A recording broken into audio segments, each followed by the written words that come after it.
Hi guys. Hey. I hope everyone is feeling blessed and great wherever you are in the world right now. Today I'm here in front of you because I'm so excited to share the story of a very, very great woman I had the pleasure to sit down with. So this is a different day and even a different place, totally. But I choose to still wear the same Adire that I'm wearing in the interview because it's really, really part of it is really the center somehow. But you'll see how just now. So yeah, without further ado, ladies and gentlemen, this is the great Mama Nike. Hi Mama, how are you? Fine. Thank you for having us in your home. Thank you.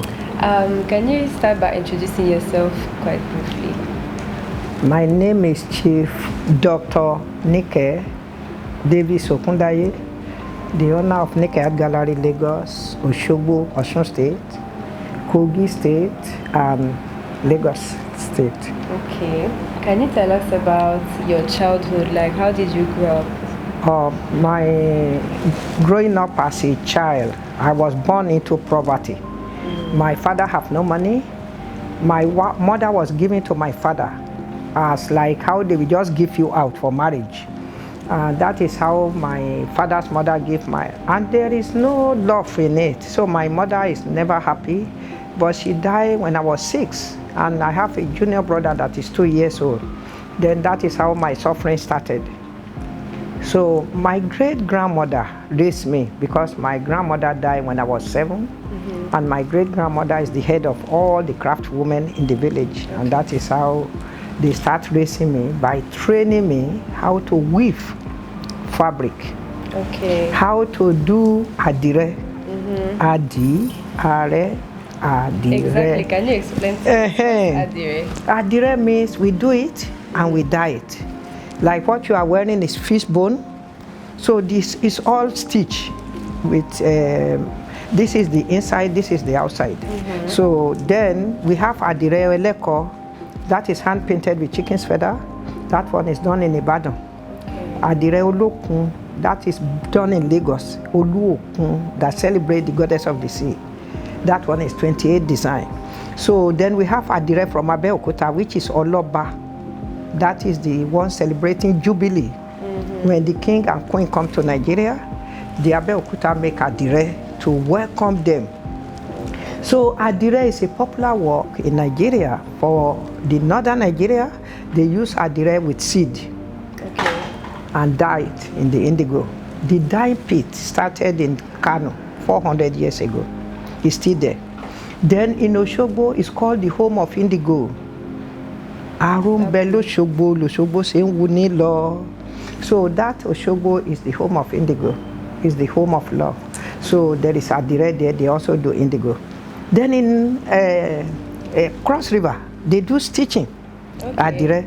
Benue, all the whole Nigeria, they do adire. So it's the work of the women. Then the men will go and dye it in Kano. Why the Yoruba will do the painted, the woman will dye, then the men will do the stencil in Abeokuta. It's a collaboration work. And that is why adire is coming into fashion. And my own work is to preserve it. It's a lot of struggle before adire come back into fashion. It was a dying art. But today I thank the youth, like you people wearing the adire. Then the youth are now putting it on the runway. So our adire now is popular all over the world. That's great. So do you mean that based on the design, you would know where somebody is from? Like if somebody is wearing one adire, you will know that okay, this one is from Kano, yes. This one is from yes. Any design you wear is like a symbol of communication. Immediately you wear Kano adire, they will know you are from Kano. You are promoting Kano adire. Now Ekiti have the adire called in North Street. That is the road is open, the joy is accepted. So adire, that man, one of the artists in Ekiti is called Olowe of Ishe. So they were doing his exhibition of artwork at one of the museums in US, and he wore this adire and they took his picture. So he's showing he's from Ekiti because each adire have a place where they come. Okay. Yes. And you mentioned the indigo, and I see that around this place there is so much of that blue pattern. So what's the meaning of the indigo, the blue indigo? Indigo is the color of love in Nigeria. You will see the northern Nigeria, they will wear their turban. You can look at that painting. You see the turban? You see how it's shiny blue. After they dye the indigo inside the pit, it's a dyeing well. There is a family who own that dyeing pit in Kano. They will now come and turn the indigo into powder and pound it on they always win the first prize because it's the color of love. When you are doing Durbar festival, they have to wear their indigo. When they are marrying a new wife, they show love. You will see the indigo is shiny and also rub on the body to show love to the new wife. So that's a unified, that's something that is unified amongst the whole Nigeria. Yes. That's very beautiful. You growing up, what was your dream like as a child? My dream as a child is to become either a nurse, okay, or a doctor or nun. Because I know for the nun, if I become a reverend sister, yeah, I don't need to go to school much because they will train me. But I always like the way they wear white, those nurses. They wear white and they are like angels when they are. So, but as God said it, because of my poverty, I just have to follow the line with my parents, and that is what made me become an artist today. So were you able to follow school and work in the same time? Okay, I was able to finish primary 6, and that primary 6 take me almost 7 years because I'm always out of school doing gari to pay for my school fees. And when they say struggle, I struggle to even, sometimes when I go to school, my mother's sister, who's supposed to give me some food, he will put some stone in the fire. When I come, he will say, go and play, go and play. Your yam is almost ready. It's poverty, there is no yam, it's stone. So when you go now, you come back. So that is why I just take my cross. I started doing labor job. I will carry 3 drums of water for 3 pence. All my hair in the middle, there is no single hair. So then I start working with those people who do house building. Okay. So this house they are building, you carry concrete for them. They pay you 6 kobo a day. So that is how I save enough money. So when I finished primary 6, they were now looking for a babysitter for an Indian woman in Kaba. Then I now sit in the Catholic Church. Then I now trek to Kaba. I met the India. I told them signature my try. They said, what? I want to say my name is Monica. I don't even know when they asked me to go and eat. They asked me to go and eat. I said, what do they say? I don't know. I don't understand English. They now say, Monica, jeun, jeun, jeun. Then I said, oh, oniki lo jeun. Oh, oda. Me, boyibo. He said, don't worry. If you can walk, I will teach you. So that is how I was their babysitter for almost 2 years. So were you able to still continue your art on the Yes, as the baby is sleeping, I will be doing my embroidery. Oh, wow. And when the baby is sleeping, I do my Adire stitching. So I do work on sack. You know, the bean sack is what I can afford. They throw it away. So I will go to them, I will say, I need this one, they will give it to me. Then the tailor, some of the thread they don't need, I will go there. Then when I started discovering the Adire Eleko, you know, we are doing the paste. Our paste is our food. You know, lafun is the paste we use. It's very organic. You take something from the earth and put it back into the earth without any chemical. So I used to use Adire Eleko with feather. So one day I was doing the Adire and the candle dropped on the cloth. I used the candle light because there is no light in the village. A little bit of the candle dropped on the cloth. When I finish and I scrape it off, I will show you Adire Eleko down. Okay. That place come brighter. Then I said, oh, what if I started using wax, but I don't have money? So I now went to the Reverend Father I said, I'm looking for where you throw all the candle on the altar. So they now show me, I pack it together, I cook it. I now use cotton bond on top of broom. I was now dotting it small, small, small. So when I finish, I make a figure out of it. I say, oh, this is faster than, immediately you put it, it's dry. Wow. Whereas the paste takes 2 days to dry. And So that is how I discovered the wax called Adire alabella. It's so interesting. So by accident. Yes. And so what was driving you at this time to still continue? Because you said it was not even aligned with your dream. So in the school, when we do, every Thursday, we do craft for 2 hours. So I used to get higher mark on my own craft. So they give one of my embroidery, I call it "The Lord is my shepherd." Oh. So they give it to a reverend sister. The reverend sister, her name is Sister Dorothy from Canada. This Sister Dorothy now put it on the altar. And then people say, oh, this is made in Africa. Oh, we like to have some. He now sent to the Reverend Father that this work, they dash how some people want to buy some. Then how much? 3 pence, which is like 3 kobo. So I was so happy when they announced it in the church again. I was working day and night to make sure I can do more embroidery so they can put it on the altar. So that is how they buy like 4. That is 1 shilling 2 pence.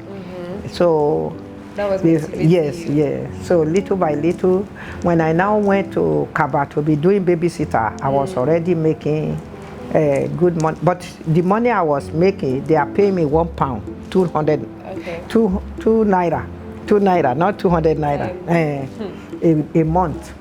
And that is, to me, is big money because my school fees is 15 shillings and I cannot afford to pay for 3 years. So I work and I pay my school fees and my brother's school fees.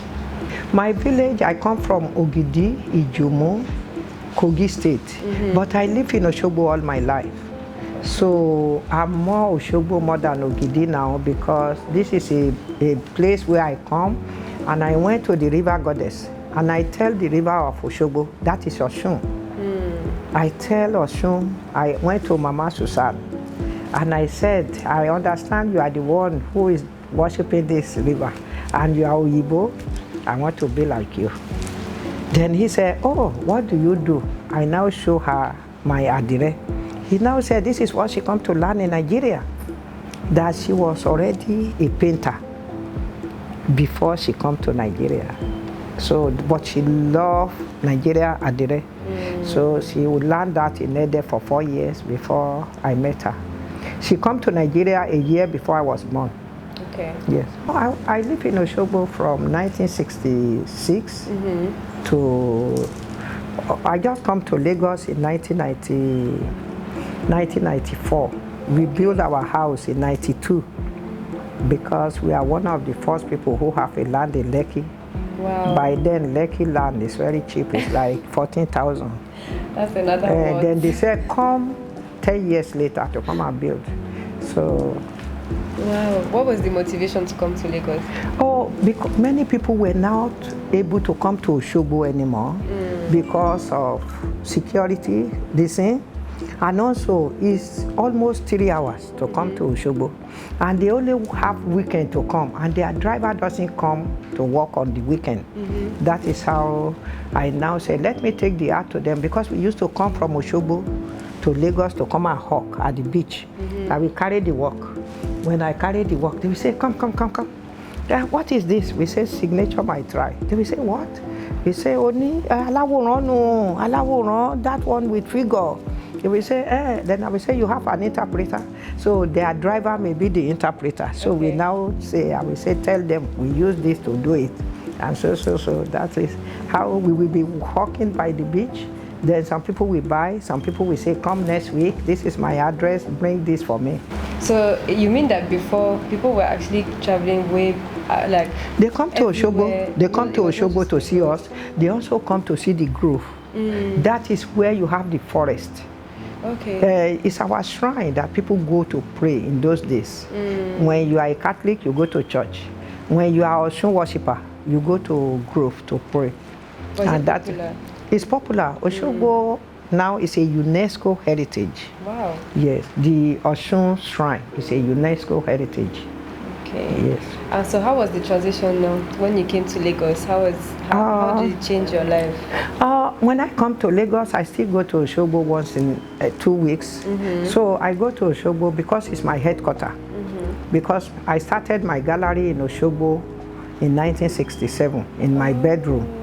So anything I do of Oshogbo, the art, the figure, even the when we are doing some drawing, we do aruba.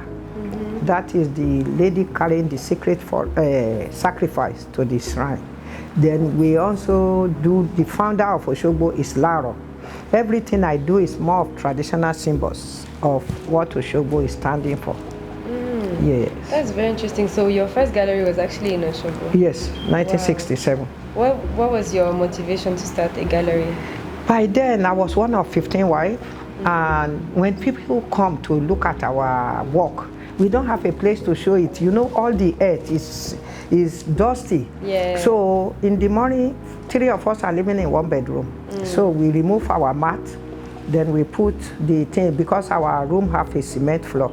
So I put the Adire on the floor. I will say, number 1 African shop. When people come, I will say, they should follow me. This is a shop. So, because we used to go to Idisheke to sell, but many times when visitors come, they will say, go to Susan Wenja's house, go to Ashiru's house. Then after that, there is a young female artist who is doing textile. So they will now come to us. Then we'll now be showing. I will put a big nail, I will knock it on the wall. I will say, you see that one? I just sold something there. I will pull it on the, Wow. That is why I was so happy when we were choosing to go to America in '74 to go and teach the African America. That is my first breakthrough. So from Oshogbo, they went to find you. Yes. And they sent you to America. Who are the other people that went with you? We are 10 from Africa, but from Nigeria alone, we are 6. Okay. So from the 6 of us, 3 has died, remaining 3 of us. So they were looking for African people to teach African America their own direct craft. You know, the African America are tracing their roots, and they want to know the culture. Yes. They want to know their own art, not to go to school and study about Picasso, because Picasso also come to Africa to start doing the mask. Yes. Somebody behind the mask is how Picasso started. So they now say, bring the African artists, let them teach the African America, and then we now take them on a tour to see more where the blacks are. Wow. And that is how we are privileged. So they don't really find a female artist. They recommend Ladi Kwali for pottery, but there is already a man who is a potter. Okay. They said they cannot take her. So they now start to look that from these 10 men, there is no single woman. And the African American woman will say, is there no African woman who is doing that? They always say women are doing craft, because this cloth you are wearing now, the original one will take almost 2 weeks to finish. Wow. Because you have to stitch everything by hand.